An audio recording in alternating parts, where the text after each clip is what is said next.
Hello everyone, my name is Liam Smith, and I'm back with another spine-chilling tale to keep you up at night. Tonight, we're venturing into the realm of pizza delivery, where late-night runs and eerie encounters are all part of the job. Buckle up, folks, because this pizza delivery boy's scary story is about to take a dark turn. So let's get started. It was a chilly autumn evening in the small town of Willowbrook, nestled deep in the heart of the American Midwest.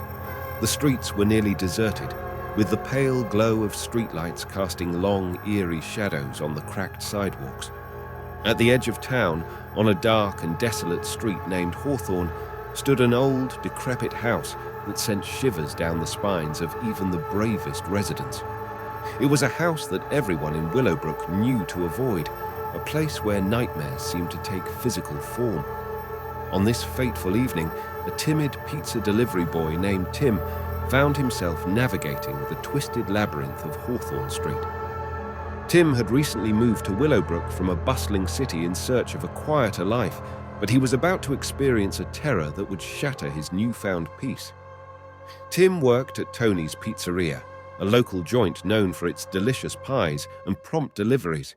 His manager, Tony himself, handed him an order for a large pepperoni pizza with extra cheese and a side of garlic knots.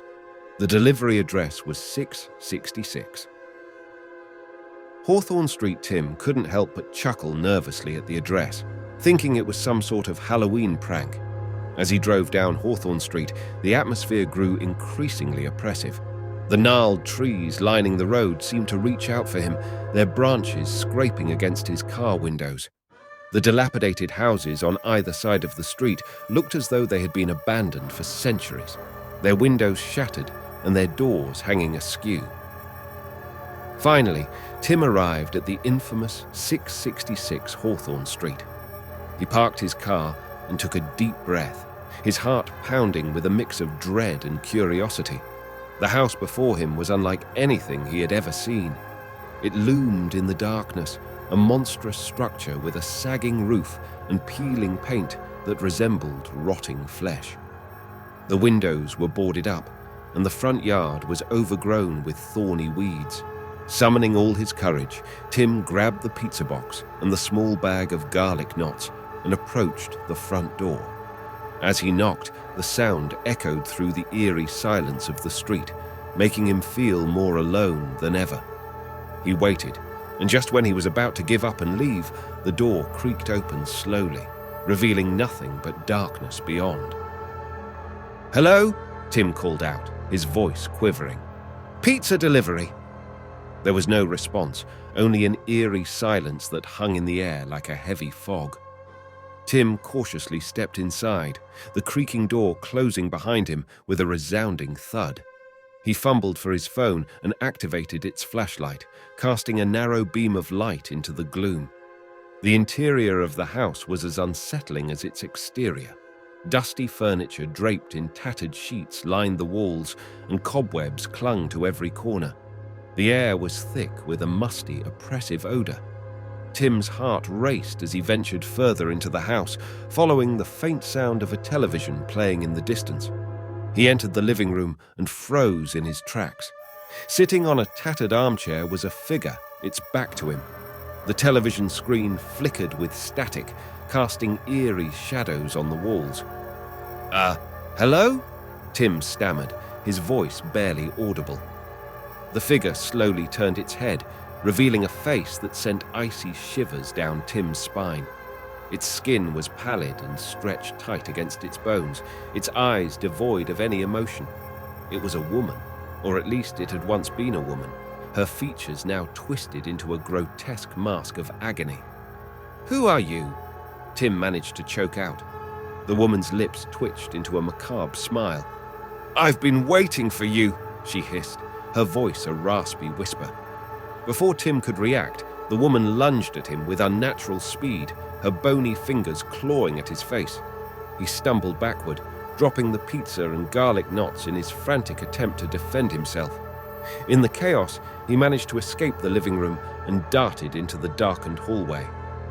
As he fled through the labyrinthine corridors of the house, the walls seemed to close in on him, and the very structure of the building appeared to shift and contort. Tim's flashlight flickered, casting eerie, strobing shadows that danced on the walls.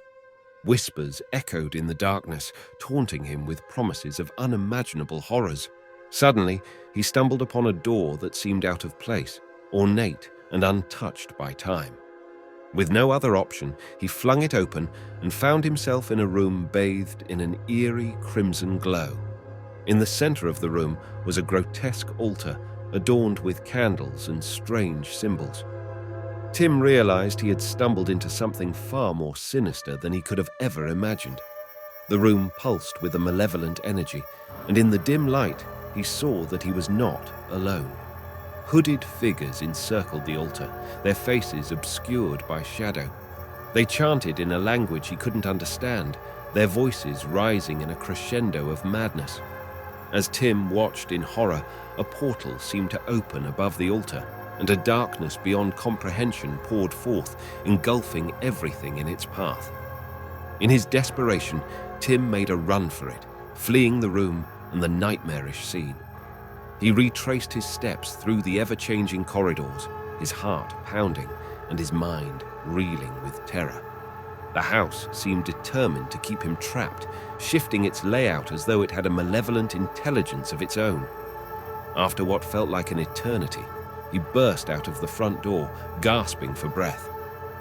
The night air was a welcome relief, and he stumbled back to his car, leaving behind the cursed house on Hawthorne Street. Back at Tony's pizzeria, Tim recounted his harrowing ordeal to his manager, Tony. Though skeptical at first, Tony couldn't deny the look of sheer terror in Tim's eyes.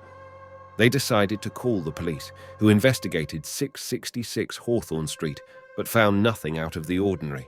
It was just an abandoned house, they said. But Tim knew the truth.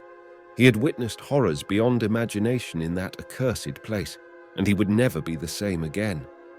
The haunting of Hawthorne Street had claimed another victim, and its dark secrets would continue to fester in the shadows, waiting for the next unsuspecting soul to stumble into its nightmarish depths. And so, our scary story comes to an end. See you in the next video. Thanks for watching.